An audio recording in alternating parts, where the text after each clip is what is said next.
Dami niya pala pupunta dito. Of course. On a rainy day, medyo napaluhari tayo. Pero exactly. Para sa New Year's, ano ba yung tulong na ibibigay natin?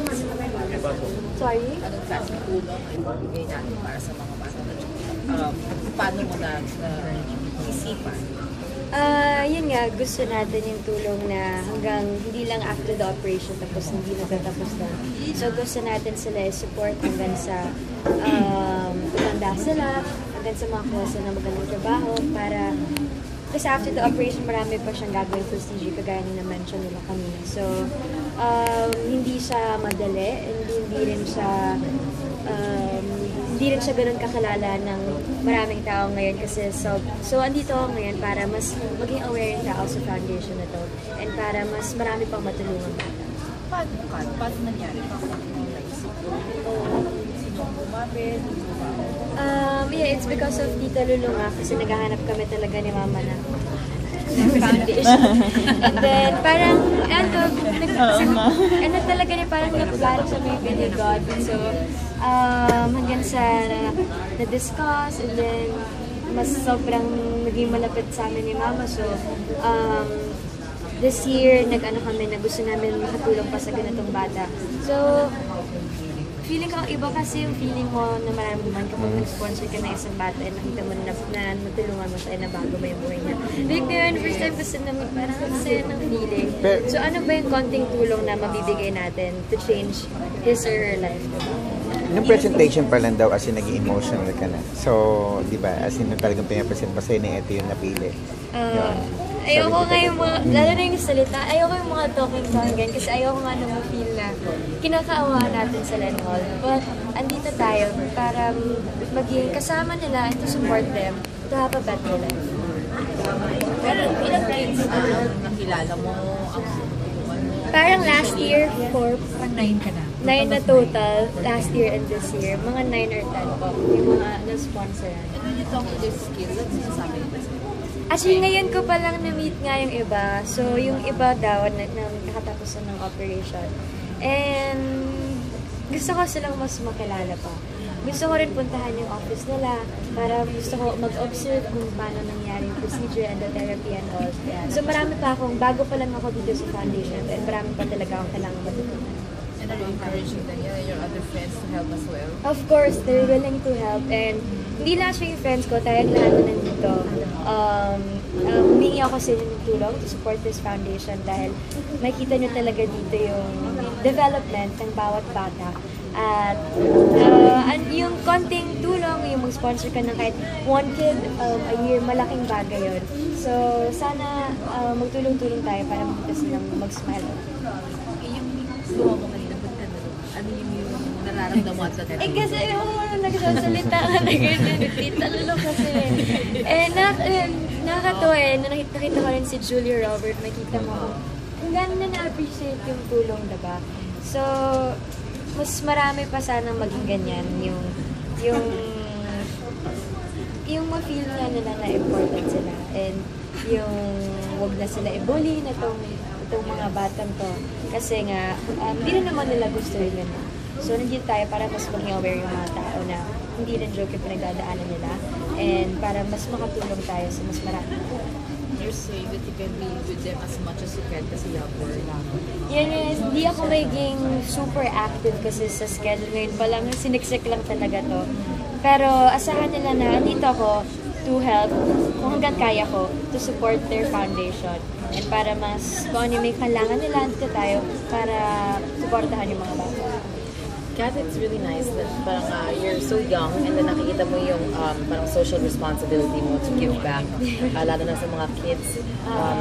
Sino nagturo sa'yo? Ano sino nag-i-inspire sa'yo? Or, siguro kasi kami ni Mama, kami ni DJ, mahilig, malapit yung puso namin sa mga bata. So especially yung mga special na bata na ganyan. And feeling mo napaka-ano kasi na genuine, napaka-pure. So, totoo lahat ng makikita mo. So, andito ako nga para mas maging aware yung mga tao. Yun lang naman talaga basically. And si Tita Lulu yung isa sa mga naging, naging way para makilala talaga. Next year lang, di ba? Nagbigay kayo ng Diana ng tulong? Parang early Christmas gift naman po yun.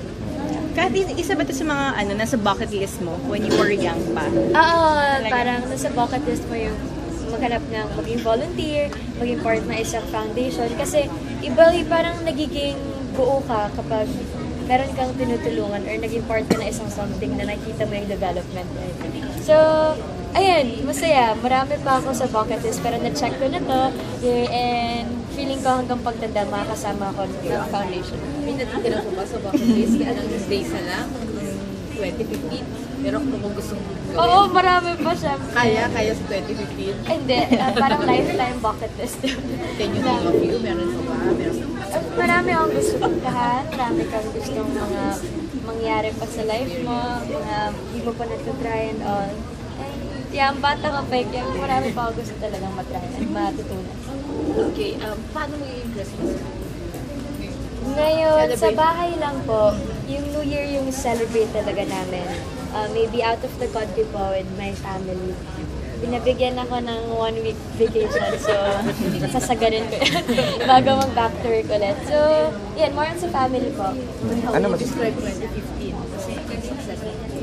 Solid ng 2015. Grabe blessings.